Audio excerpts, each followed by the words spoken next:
What is up, guys, and welcome back to the channel. You're watching Nwadei MMA, where I give you my thoughts, but more importantly, as for you guys' thoughts as we discuss everything going on in the MMA community, because there's always something going down in MMA, whether that's MMA, boxing, fight reactions, fight breakdowns. We do it all on this channel. So if you are new to the channel and you're interested in all things MMA content, then you're more than welcome to subscribe to join the family. And if you want to support the content, go ahead and give this video a thumbs up and leave your thoughts down below as you watch along the video. However, with this being said, guys, I'm now a fan of Jake Paul versus Mike Tyson. I mean, going into it, you kind of have to be honest, right? It wasn't appealing. We have a 58-year-old man in Mike Tyson, of course, a legendary former boxer, going against someone less than half of his age. I mean, Jake Paul is what, 26, 27, going against a man who has had brain injuries in the past. He's had concussions, he's been knocked out multiple times, and he wasn't the same boxer as he once was. And then it's also kind of the fact that Jake Paul's kind of been doing this thing where he's fighting people who are just way smaller than him, or way older than him, or just flat out that suck, and it was getting kind of annoying, right? But we know the reasons to dislike this fight. However, let me tell you why I'm actually starting to become a fan of this matchup. So the first thing that stood out to me after watching the press conference is that the production for this show is phenomenal. I mean, when each fighter was introduced, they each had their own like walkout music. Some people had like live performances. It was Amanda Serrano, Katie Taylor, two of the best female boxers. Then it was Jake Paul and Mike Tyson.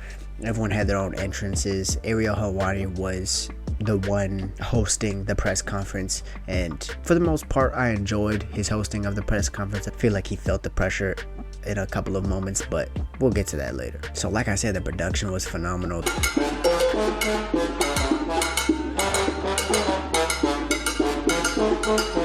And so yes, the co-main event on Saturday, July 20th, live and exclusively on Netflix, will feature a rematch, this time at 140 pounds, between the pride of Carolina, Puerto Rico, and also the pride of New York, the unified featherweight champion, the most decorated boxer to hail from Puerto Rico, the first undisputed champion to hail from Puerto Rico, competing in her 50th pro fight, Amanda, the real deal, Serrano. The setup of the press conference was awesome, and we can only expect that if the press conference got this much excitement and production, that the fight is only gonna be better. Now, this fight is taking place in Arlington, Texas. Another reason I think it's being so well produced is because Netflix is the one who's gonna be hosting the streaming, and it's gonna be a worldwide event. I mean, think about this. There's 270 million households who are subscribed to Netflix, right? The most watched pay-per-view of all time was Conor McGregor versus Floyd Mayweather. I believe it sold, what, 4.2 million pay-per-view buys. However, 4.2 million households buying the pay-per-view is nothing compared to 270 million households having the opportunity to watch this fight. Not for free necessarily, because you're still buying a subscription to Netflix, but you don't have to pay any extra money for the pay-per-view. No, you're just getting the fight, and there's two great fights on this card, unlike a lot of boxing events which is only main event heavy. And so this kind of leads into my second reason why I'm becoming a fan of this fight, is because it's regrowing the sport of boxing. I mean, for a while there, ever since like the Klitschko's came in, boxing kind of died. At least heavyweight boxing kind of died. And then after Mayweather left, the lighter weight classes, their boxing kind of died. There was no big draws, there was no body other than maybe Lomachenko, who was really doing anything outstanding in the sport, or at least that the casual audience was aware of, right? However, not only is this being shown to a potential 250 million subscribers and households, 250, 270, whatever, but it's also changing the landscape of boxing.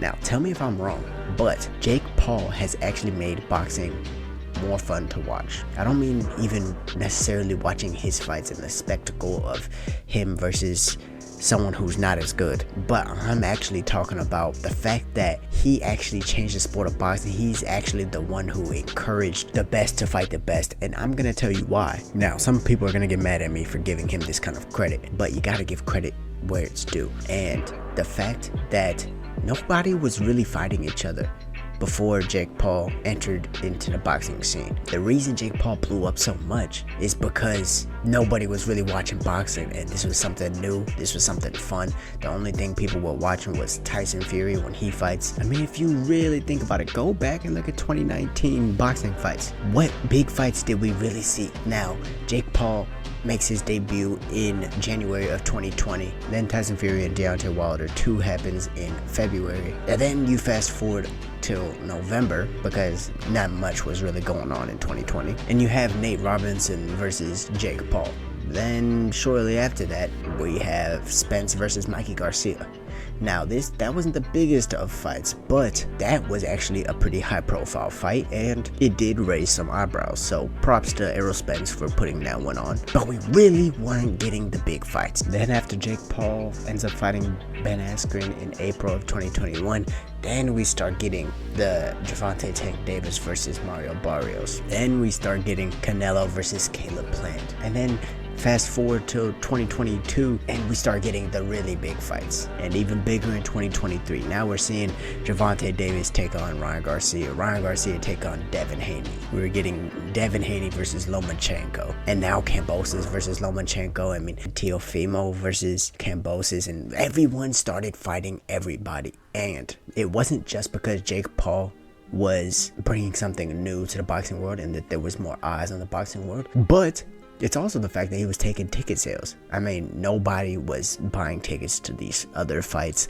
to where they already knew what the outcome was going to be. Nobody was buying the pay-per-views for all these events. I mean, half of these events weren't even pay-per-views because they knew they weren't going to sell any, so they were just streaming them on ESPN and PBC and DAZN and things like that. However, now we're getting a lot more pay-per-views. Now we're getting a lot more big fighters fighting big fighters, and I think it kind of boils down to Jake Paul. Now, let me know if there's actually some truth behind this.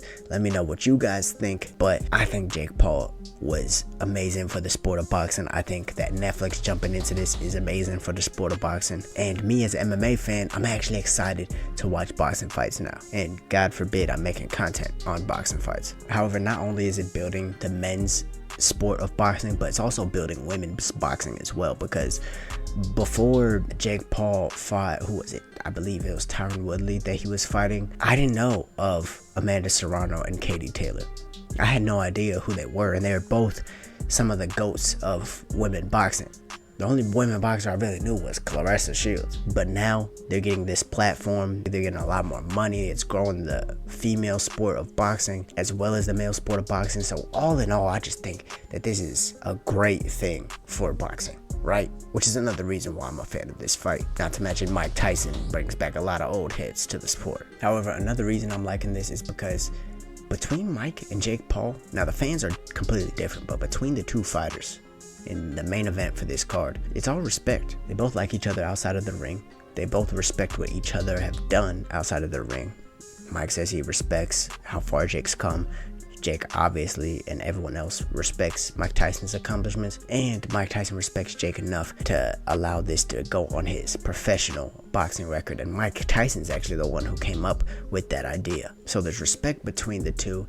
It's not some weird beef or animosity, but it's really something coming together to create massive entertainment for the fans.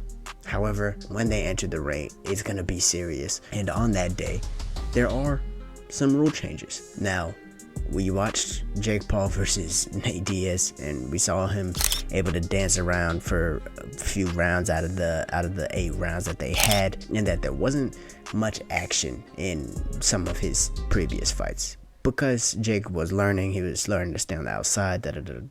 However, the fact that it's 8 2-minute rounds eases my pain a little bit for Mike Tyson, because not only is it going to be shorter rounds, which will create a higher pace, and I feel like kind of leans towards Mike Tyson's style a little bit because it's going to force Jake to engage more. But it's also not a 12-round war. It's not going to be some 10-round war. There's 8 rounds of 2 minutes to get in some solid work. And I think with the added weight of 14-ounce gloves that they're going to be using, you can still see a knockout here, but it's just going to have to be a flush shot. You're not going to see something just hit through a glove and rock someone tremendously, right? And so I think that The added size of the glove is a lot healthier for a 60-year-old Mike Tyson. The fact that Mike Tyson looks good on the pads is only a plus.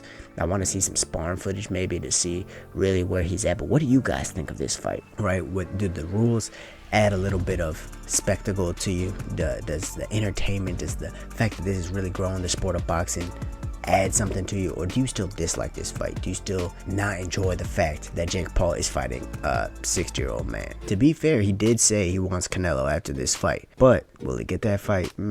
Probably not. Let's see how he handles Mike Tyson. However, with that being said, I'm gonna leave it up to you. Let me know in the comments down below your thoughts. Thank you guys for tuning into the video. Don't forget to like, comment, and subscribe, and I'll see you guys in the next one. Peace.